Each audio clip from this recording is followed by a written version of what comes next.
Hello everyone, welcome back. एक नया topic देखते हैं। ये किसने बोला था पढ़ाने के लिए, है ना? तो ये देखते हैं, ठीक है ना? तो टॉपिक हमें पढ़ना है, चैप्टर का नेम ही है basically detoxification and bio transformation of xenobiotics. लेकिन है ना, लेकिन सबको पता क्या होता है कि चैप्टर कौन सा है? जीनोबायोटिक्स, ठीक है? तो जीनोबायोटिक को बाद में देखते हैं, पहले ये देखते हैं कि डिटॉक्सिफिकेशन क्या है और बायो ट्रांसफॉर्मेशन क्या है। डिटॉक्सिफिकेशन, है ना, जैसा नेम से ही सजेस्ट हो रहा है कि डिटॉक्सिफिकेशन का मतलब क्या है कि हम क्या कर रहे हैं कि जो हार्मफुल सब्सटेंस है, हार्मफुल है सब्सटेंस, हार्मफुल को लेस हार्मफुल में कन्वर्ट कर रहे हैं, लेस टॉक्सिक में। जैसे कोई हार्मफुल सब्सटेंस है, उसकी टॉक्सिसिटी को कम करना ही क्या है? डिटॉक्सिफिकेशन है, ठीक है? फिर बायो ट्रांसफॉर्मेशन क्या है? नेम से पता चल रहा है कि कोई सब्सटेंस जब बॉडी के अंदर आ गया, है ना, बॉडी के अंदर आ गया, तो उसको हमें बायोलॉजिकली ट्रांसफॉर्म करना है। अब वो फॉर्म टॉक्सिक भी हो सकती है और नहीं भी, वो बात नहीं है, लेकिन हमें बस क्या करना है? बायोलॉजिकली उसको ट्रांसफॉर्म करना है। अब ट्रांसफॉर्म किसको कर रहे हैं? जीनोबायोटिक्स को, ठीक है ना?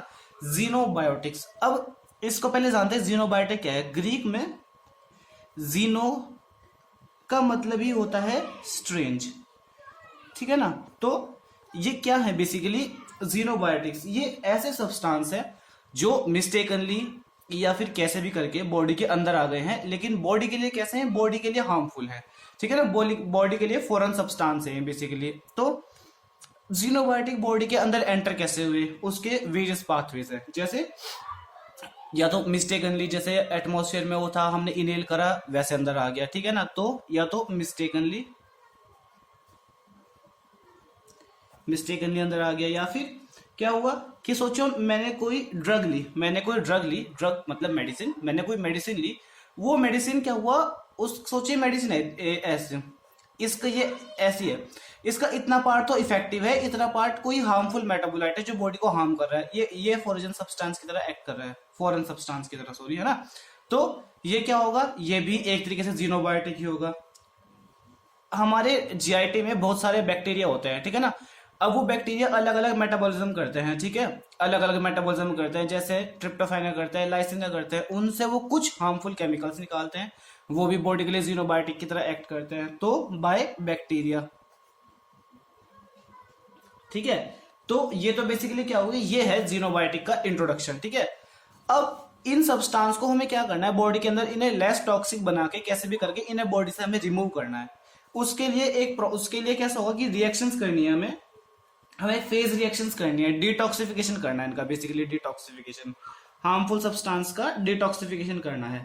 तो उसके लिए हमारे पास दो तरह की रिएक्शंस होती हैं, ठीक है? फेज 1 और फेज 2, ठीक है? दो तरीके की रिएक्शन है।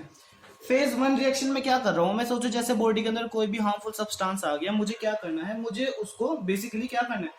मुझे उसमें कोई फंक्शनल ग्रुप ऐड कर देना है, ठीक है? मुझे उसमें फंक्शनल ग्रुप ऐड कर देना है। क्या ऐड कर देना है? Addition of functional group to xenobiotic. Xenobiotic क्या बताया आपको? जीनोबायोटिक क्या है? जीनोबायोटिक ही एक कोई फॉरेन सब्सटेंस है, ठीक है? उसके अंदर हुआ। अच्छा, अब फंक्शनल ग्रुप ऐड करने से क्या होगा? फंक्शनल ग्रुप ऐड करने से उसकी टॉक्सिसिटी कम हो गई। इसने क्या करा? Decrease toxicity.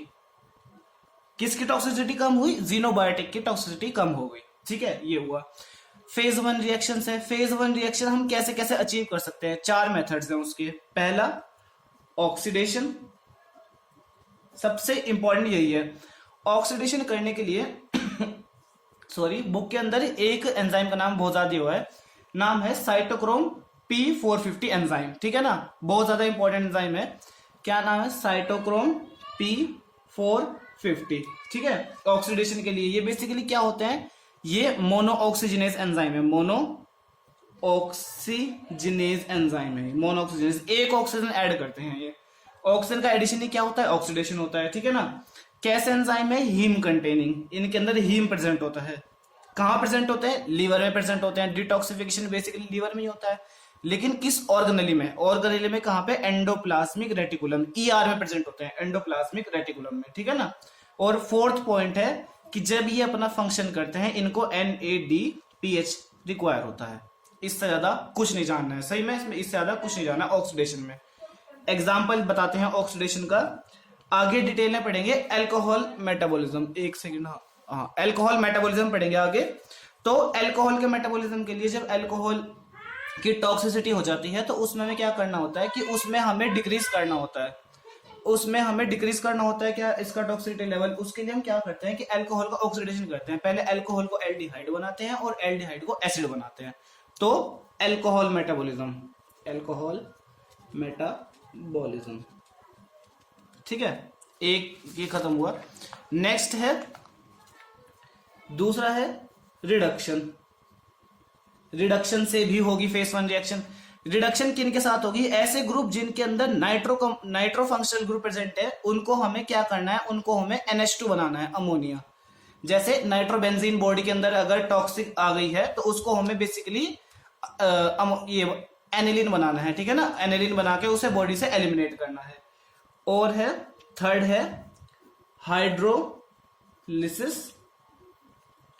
हाइड्रोलिसिस में क्या एग्जांपल याद रखना है आपको? एग्जांपल रिएक्शन नहीं याद रखनी है, बस एग्जांपल याद रखना है। एस्पिरिन एक ड्रग है, ठीक है। एस्पिरिन के मेटाबॉलिज्म के लिए हाइड्रोलिसिस होता है उसको फेस 1 रिएक्शन में। और एक है फोर्थ हाइड्रोजिनेशन।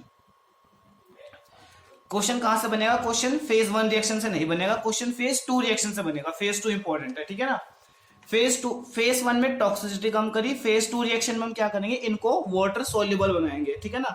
क्योंकि अगर ये लिपिड सोल्यूबल हो गए तो ये बॉडी के अंदर लिपिड के अंदर एक्यूमुलेट हो जाएंगे और रिमूव नहीं हो पाएंगे, इसलिए हमें इनको क्या बनाना है, हमें इनको वाटर सोल्यूबल बनाना है, ठीक है ना। और ये वाटर सोल्यूबल कैसे बनेंगे? Bye conjugation.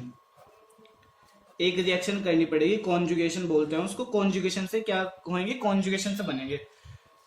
अब कॉन्जुगेशन क्या है, अब ये समझते हैं कॉन्जुगेशन क्या है। सोचो जो भी मेरे पास है जीनोबायोटिक फेज 1 रिएक्शन से बना, जीनोबायोटिक या तो फेज 1 रिएक्शन से बना, या फिर ऐसा हुआ कि मैंने फेज 1 रिएक्शन से बना, या फिर कैसा हुआ कि वो डायरेक्टली आ गया, या तो फेज 1 रिएक्शन से या फिर डायरेक्ट ही उसको मुझे वो करना पड़ेगा, ठीक है ना, सेकंड रिएक्शन के लिए जीनोबायोटिक। और मैंने जीनोबायोटिक के अंदर एक ऐसा सब्सटेंस ऐड करा जो बॉडी ने बनाया है, एक सब्सटेंस प्रोड्यूस्ड बाय बॉडी। तो इन दोनों के मिलने से जो बनेगा उसको हम क्या कहेंगे? Conjugated product. और ये कॉन्जुगेटेड प्रोडक्ट क्या होगा? ये वाटर सोल्यूबल होगा और इजिली रिमूव हो जाएगा। अब फेज 2 रिएक्शन को डिटेल में देखते हैं, ठीक है ना। फेज 2 रिएक्शन जो है, अब इसको डिटेल में देखते हैं कि कौन कौन से एग्जांपल्स हैं इसके। जैसे फेज सेकंड रिएक्शन के कॉन्जुगेशन के एग्जांपल हैं ये यहां पे। पहला है एग्जांपल, फर्स्ट में है ग्लूक्रोनिक एसिड, ठीक है ना। एक ग्लूकोज का जब एसिड बनता है, ग्लूक्रोनिक एसिड, ठीक है ना। ग्लूक्रोनिक एसिड में क्या होता है कि ग्लूक्रोनिक एसिड एक सब्सटेंस है जो जीनोबायोटिक है बेसिकली, जो किसको रिमूव करने में हेल्प करेगा, ये बॉडी का सब्सटेंस है और ये किसको रिमूव करने में हेल्प करेगा? बिलीरुबिन को, ठीक है ना। ये याद रखना है कि किसको रिमूव करने में हेल्प करेगा। ऐसे ही जैसे ग्लाइसिन क्या है? Simplest amino acid symbol G, ठीक है। ये किसके साथ कंबाइन करेगी? ये बेंजोइल को एंजाइम A के साथ ऐड होगी और किस फॉर्म में इसको रिमूव करेगी? एज अ हिप्यूरिक एसिड बना के ग्लाइसिन रिमूव करेगी, ठीक है। तो यहाँ पे ग्लाइसिन कॉन्जुगेटिंग एजेंट की तरह ऐड कर रहा है। थर्ड एग्जांपल है ग्लूटाथायोन। जैसे ग्लूटाथायोन किसको रिमूव करने में ऐड कर रहा है? ऐसे कंपाउंड जिनके पास फंक्शनल ग्रुप या तो हैलाइड प्रेजेंट है, हैलाइड या फिर नाइट्रो कंपाउंड्स हैं। ऐसे जितने कंपाउंड्स होंगे उनको ग्लूटाथायोन रिमूव करने में हेल्प करेगा, ठीक है ना। फोर्थ है ग्लूटामीन। अमोनिया मेटाबॉलिज्म का प्रोडक्ट है ग्लूटामीन, ठीक है ना।